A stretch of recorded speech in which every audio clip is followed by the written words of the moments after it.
You look out the window and watch the climate change happen.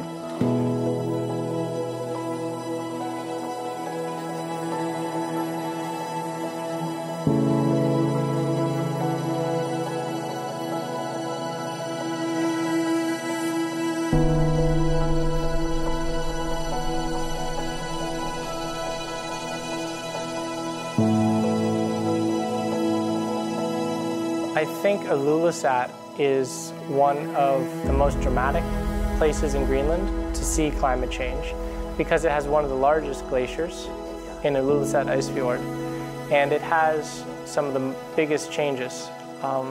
You know, that band of clean exposed bedrock that I was talking about, it's really wide, it's huge in Ilulissat, and you can see the glacier flowing into the sea and just how high the stresses are and the ice dynamics causing all those cracks in the icebergs flowing in the ocean. It's a very dramatic setting.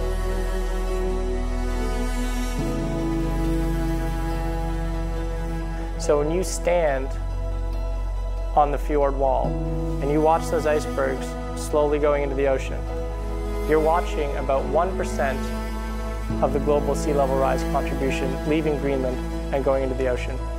It's one of the biggest point sources of ice loss from the ice sheet today.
We cannot get around that. We can come up with a lot of other factors that might influence it, but our carbon footprint is the key factor in this aspect, because we don't get around the fact that it is our carbon emissions that are the key factor in this.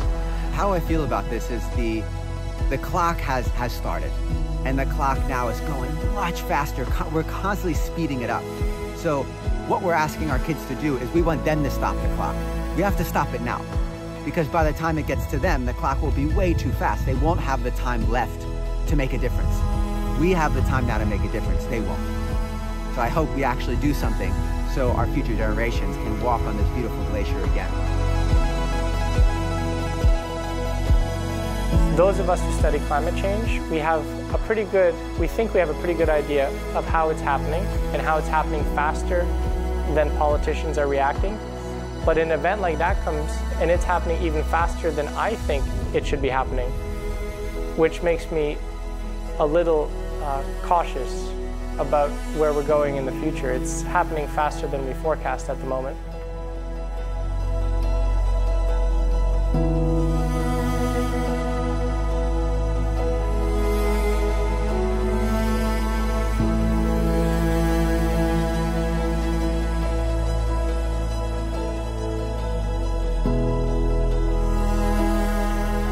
The world will not end. If we get climate change, it will be a new situation. But we will not all die, and the Earth will not end. It will just be another one. And it's very important that the young people do not panic and say, oh, now everything stops. No, we have to take the challenge to think, to adapt, and to cut back on emissions in a sensible way. But take it easy. Don't panic.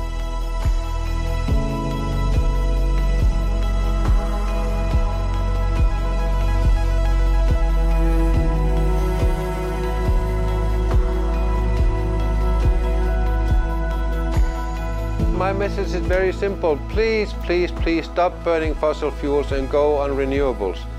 Wind, solar, hydropower, whatever. That would be so lovely. We can always do something individually. We don't have to wait for others to do so or tell us to do. And I think it's very important that we all think that we can start today. We don't have to wait. So I think focus should be replacing fossil fuel on very large volume consumers like power plants or production facilities in general. Our neighbors are burning, we are drowning. So please be more thoughtful of your fossil fuel consumption and commute to work by public transport at least once a week. That would be nice.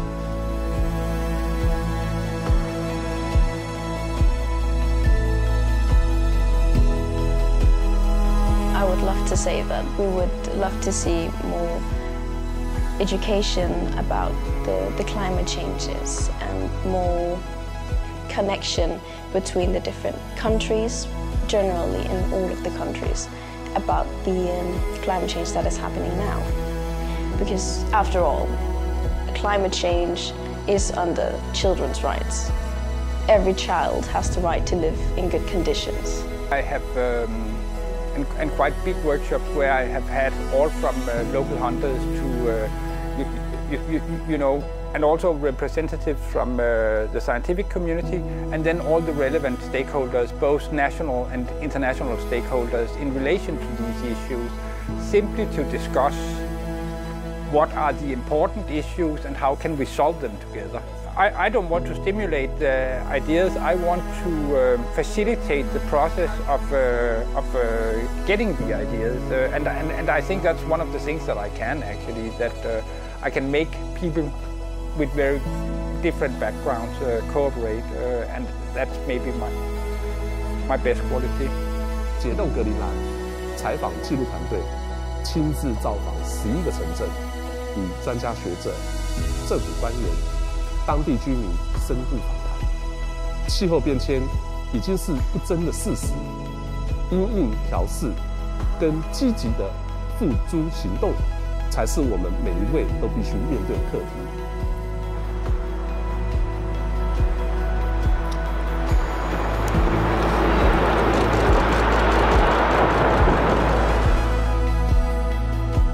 然而，格陵兰的冰融也带来了丰沛的水利资源，使得这里的再生能源使用率超过了60%。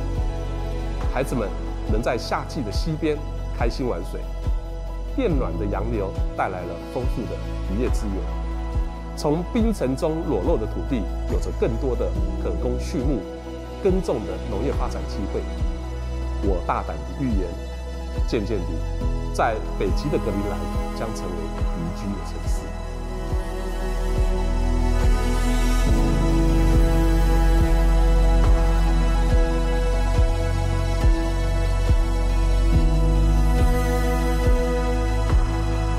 The best advice I feel I can give to this documentary is to support civil society to become more active in promoting solutions to climate change. And I think there are two key roles that civil society can play. One is as voters, and put pressure on politicians and governments to be more aware of the impacts of climate change, and that we need to find solutions very soon to climate change.